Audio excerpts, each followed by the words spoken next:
Last 1 year నుంచి geo political tensions ద్వారా stock మార్కెట్లో హై ఫ్లక్చువేషన్స్ ఉన్నాయి.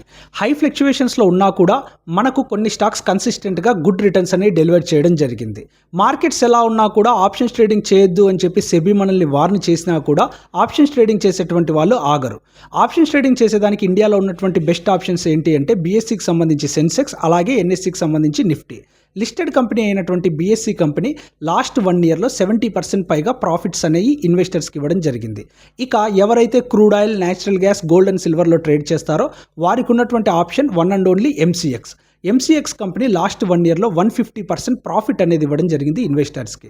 ఇలా స్టాక్ మార్కెట్స్తో పెరిగినా లేదా తగ్గినా, అలాగే ఇండియాలో మ్యూచువల్ ఫండ్స్ ఉన్నంత కాలం మార్కెట్స్తో సంబంధం లేకోకుండా కన్సిస్టెంట్ రిటర్న్స్ డెలివర్ చేసేటువంటి స్టాక్స్ ఒక 11 స్టాక్స్ని ఐడెంటిఫై చేసి ఆ 11 స్టాక్స్ లిస్ట్ అనేది మన ఫ్రీ వాట్సాప్ గ్రూప్లో షేర్ చేయడం జరిగింది. ఆ లిస్ట్ కన్నా మీకు కావాలి అని అంటే లిస్ట్ అని చెప్పి కామెంట్ చేయండి, మీకు కూడా పర్సనల్గా డిఎం చేయడం జరుగుతుంది. అలాగే ఇటువంటి స్టాక్ మార్కెట్కు సంబంధించినటువంటి అప్డేట్స్ మన వాట్సాప్ గ్రూప్లో షేర్ చేయడం జరుగుతుంది. Join in WhatsApp group, link is in bio.